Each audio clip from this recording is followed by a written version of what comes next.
સ્થાનિક સ્વરાજ્યની ચૂંટણીના પડઘમ વાગી ચૂક્યા છે અને ત્યારે અમે પહોંચી રહ્યા છે આપના વિસ્તારમાં.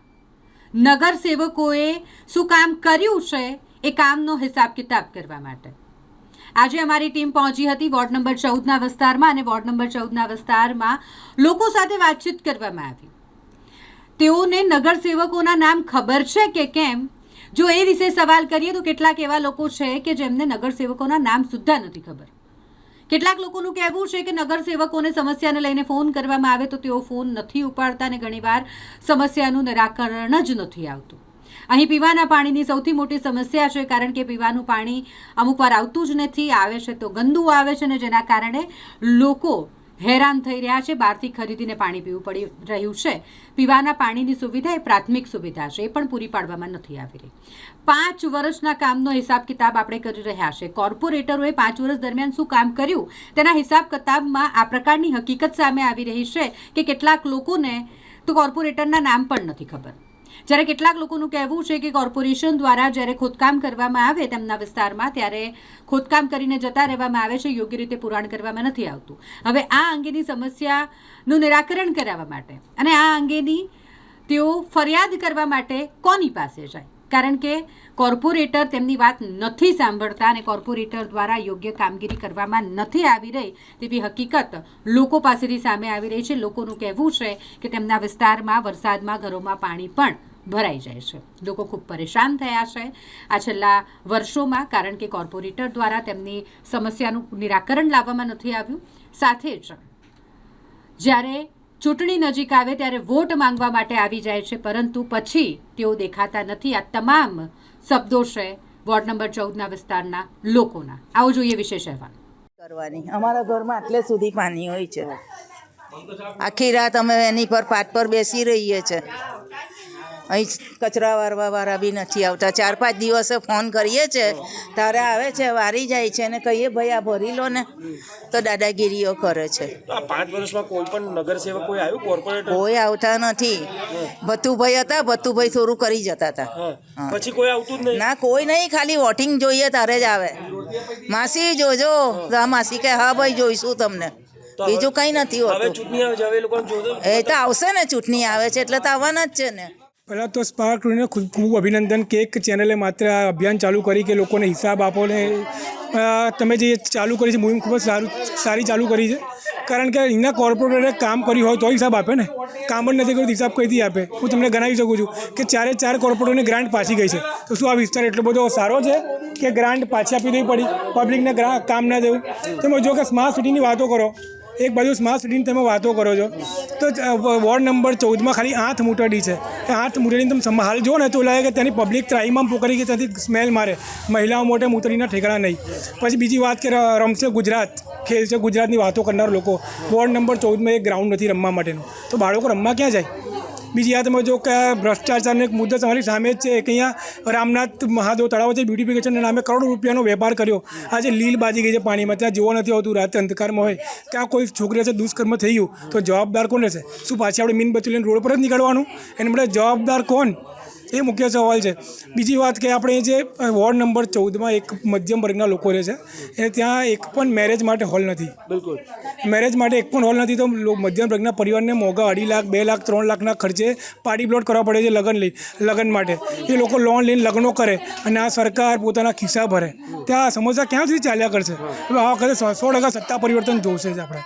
કોઈ કોર્પોરેટર નથી આવતા. ખાલી વોટિંગ આવે ને ત્યારે આવે, કાગળ આપવા આવે ખાલી કે વોટિંગ અમને આપો. અમારે ત્યાં ગલીમાં એક કચરાવાળો કોઈ આવતા. આજ પોતે મારો એક્સિડન્ટ થયો છે આ ગાજરાવાડી પાસે. એ રસ્તા પર જ ઠીકાણા જ નહીં. કેટલા વર્ષથી એ રસ્તો સારો થતો જ નથી. જ્યારે જોઈને ત્યારે ખાડા જ ખોદેલા. ગટર ઉભરાય છે, એનું ધ્યાન નહીં. નાના છોકરાઓ છે, ગટર ઉભરાય, અમારા છોકરાઓ બીમાર થાય છે. કોઈ સમસ્યા નહીં, ખાલી વોટિંગ આપવા માટે આવે ત્યારે જ. બાકી તો જોવા નહીં આવતા પાણી ખરાબ આવે છે કે નહીં આવતું, ખરાબ છે કે નહીં. બહાર અમારે નાખે, કોઈ કચરાનો ડબ્બો વ્યવસ્થિત મૂક્યો કે પબ્લિક ગાડી ના આવે તો કચરો નાખવા કંઈ બહાર જાય. 4 કોર્પોરેટર કોઈ દિવસ જોયા છે ખરી? કોઈ દિવસ નથી આવતા, કોઈ નહીં આવતા. એટલે 5 વર્ષમાં કેમ નહીં આવે? કોઈ જ નહીં આવતા. અને અમે તલાવનું કામ અધૂરું છોડી દીધું છે.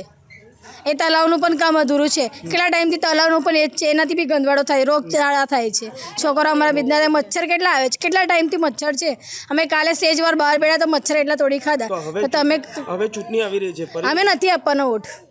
વોટ જ નહીં આપવાનું, કોઈ જોવા આવતા જ નહીં તો વોટિંગ આપીને શું ફાયદો? આ પાણી ભરાયું તો અમારા ઘરોમાં અમારા અનાજ બગડી ગયા, એ પૈસા અમારા આવ્યા નથી, કોઈના જ નહીં આવ્યા. આખા અમારા મહિલામાંથી 2 કે 3 જણના જ પૈસા આવ્યા, બાકી તો કોઈના પૈસા પણ નથી આવ્યા.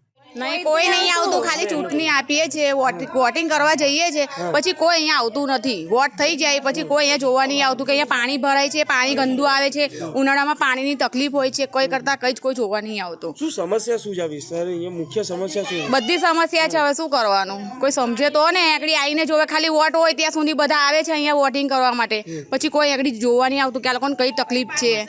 પછી 5 વર્ષ પછી આવે જોવા માટે અને 2-3 દિવસ આવીને કહે છે વોટ આપો, વોટ આલો, પછી પતી ગયું.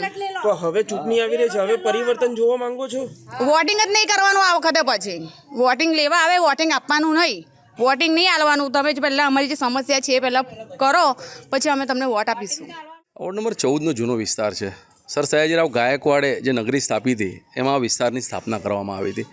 આજે જોવા જઈએ તો વેરાની વાત કરીએ તો આખા ગુજરાતમાં સૌથી હાઈએસ્ટ વેરો એ કેટેગરીનો વેરો. આ તમને આ મકાનો એ કેટેગરીમાં દેખાય છે. અલકાપુરીના બંગલા બી બી કેટેગરી સી કેટેગરીમાં છે. અને એ કેટેગરીનો વેરો એટલે તમારે 1 ફૂટ હોય તો 1.60 લેખે વળતર આપવાનું. અલકાપુરીમાં તમે જાઓ તો ₹1 લેખે વળતર આપવાનું. એ પરિસ્થિતિમાં અમારા પાસેથી વેરો લઈને મોટા મોટી ટીપી સ્કીમો, ભાયલી, બહાર જેટલો નગરો વિકસાવે છે અમારા પાસેથી વેરો લઈને પરિસ્થિતિ આવે છે.